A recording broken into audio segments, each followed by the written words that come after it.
Olá, bem-vindos ao Eu Jornalista, um programa de produção de conhecimento, debate e entretenimento. Na pauta do nosso programa de hoje, música popular brasileira, mais conhecida como MPB.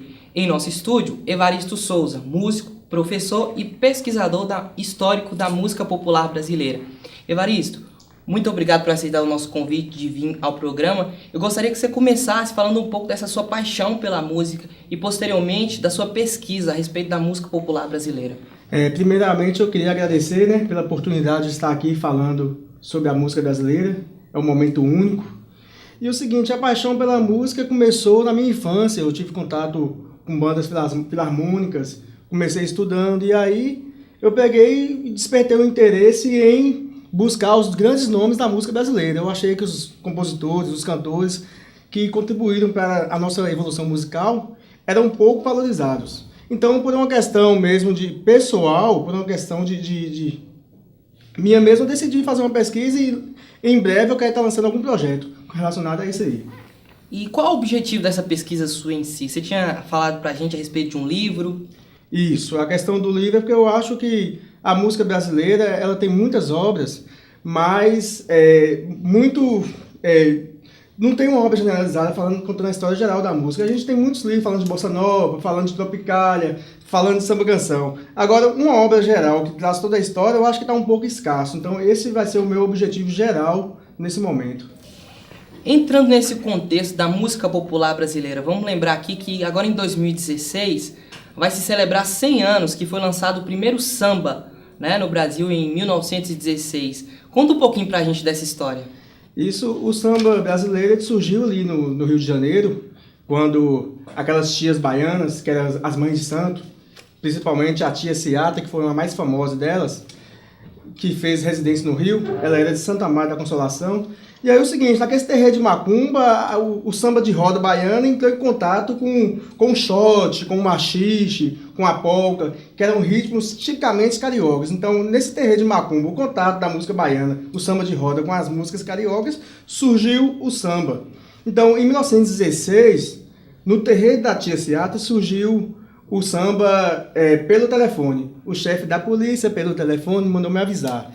E aí o seguinte, posteriormente, em novembro daquele ano, foi gravado pelo também o cantor baiano. Ele tinha o nome baiano, era baiano de Santa Maria da Consolação. E aí ficou, de acordo com a Biblioteca Nacional, é o primeiro registro de um samba gravado na história do país. E aí veio a influenciar várias gerações. Tivemos ali nos anos 30, Noel Rosa, Cartola, Almirante. Então, assim, a partir dessa gravação aí, a música brasileira teve outro rumo.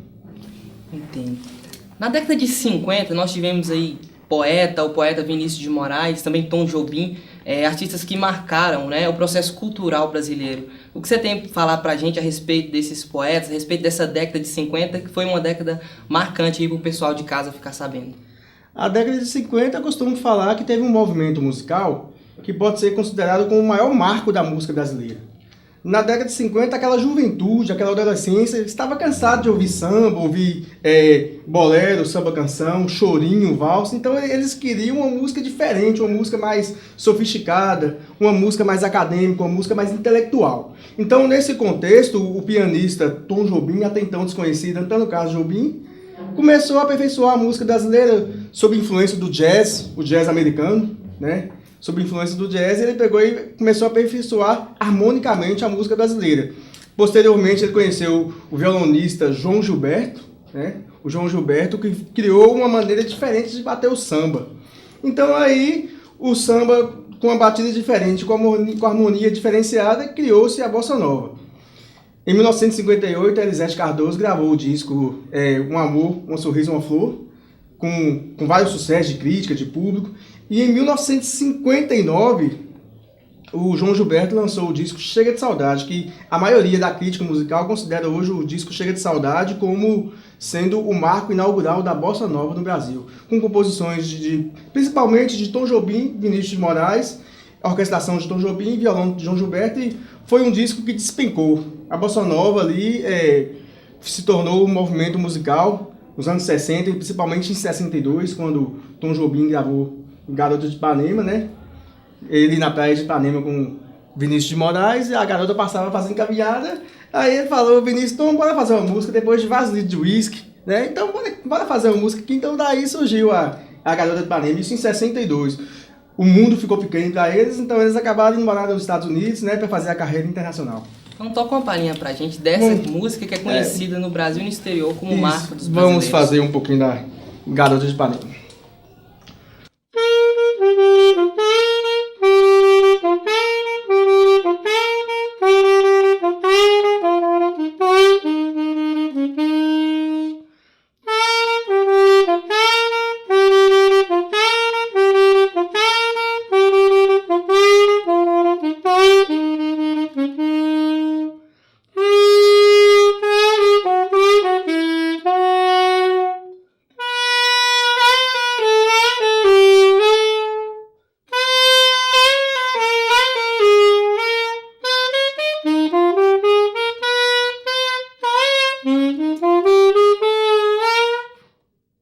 A música popular brasileira, por ter sido feita por Tom Jobim e Vinícius de Moraes, a gente sabe que essa música foi regravada por vários músicos, mas em 60 a gente teve ali movimentos importantíssimos, como por exemplo Tropicália, Jovem Guarda. Fala pra gente um pouco a respeito desse movimento com mais profundidade. A década de 60 foi uma década de intensa atividade musical no país.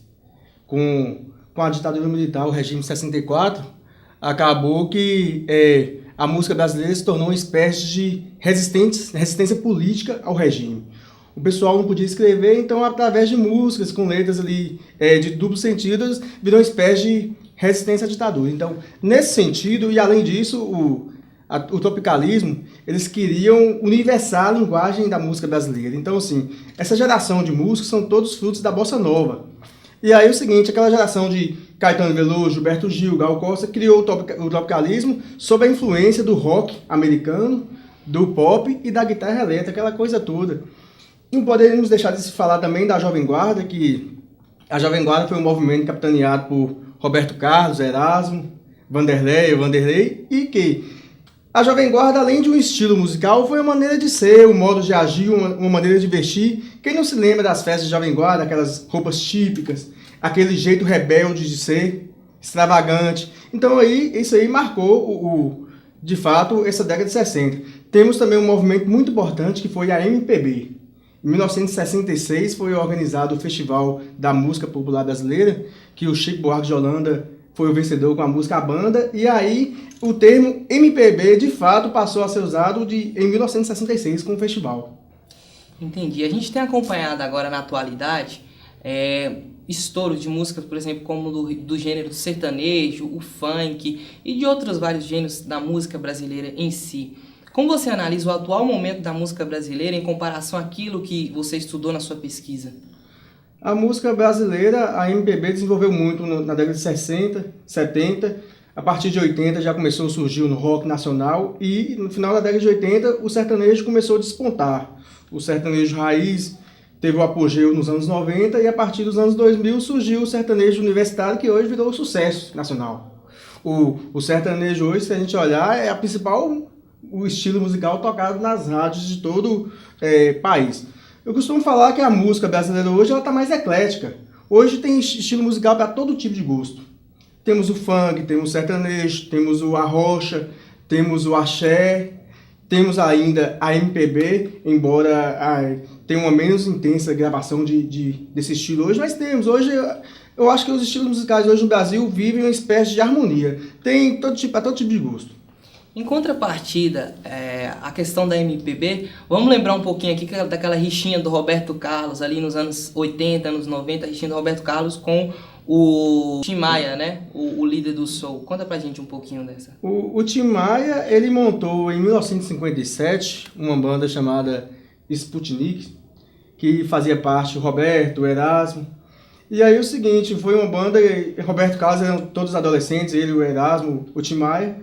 E aí o Tim Maia, posteriormente, em 59, ele foi morar nos Estados Unidos. Deixou o Roberto Carlos aqui cantando em barzinho, na boate, na noite. E aí o seguinte, o Tim Maia sempre teve uma vida extravagante, a gente sabe. Em 63 ele foi pego com drogas e roubo nos Estados Unidos e foi deportado para o Brasil. E aí quando ele chegou no Brasil, o Roberto Carlos já era um cantor praticamente conhecido nacionalmente. E aí tem aquela história que, logicamente, o Roberto Carlos nega veemente, que dizem que por estímulo de Roberto Carlos, um assessor de Roberto, quando o Tim Maia passava por dificuldades financeiras, pegou uma nota, um dinheiro, dobrou e jogou nos pés de Tim Maia, insinuando que o Tim Maia não tinha dinheiro e o Roberto Carlos já era um cantor de sucesso. Logicamente, assim, o Tim Maia se foi em 98 sem comentar o assunto. O Roberto Carlos nega veemente. O filme tá aí pra todo mundo ver, né? Agora, assim, a questão é polêmica. Eu não quero entrar na polêmica, porque o Roberto Carlos é um grande cantor, o Tim Maia também é, eu adoro os dois, então polêmicas à parte, vamos ouvir as músicas. Em 60, nós tivemos o Vinícius de Moraes. 60 não, 50, nós tivemos o Vinícius de Moraes. Em 60, nós tivemos Noel Rosa. Em 70, nós tivemos... Quem nós tivemos em 70? Em 70, despontou na música brasileira Djavan, com a música Fato Consumado, João Bosco, em parceria com Aldir Blanc, Toquinho, parceria com Vinícius de Moraes. Tivemos também vários compositores, a Maria Bethânia também começou a surgir em 70. Teve a ascensão do rock brasileiro. Isso, no final da década de 70.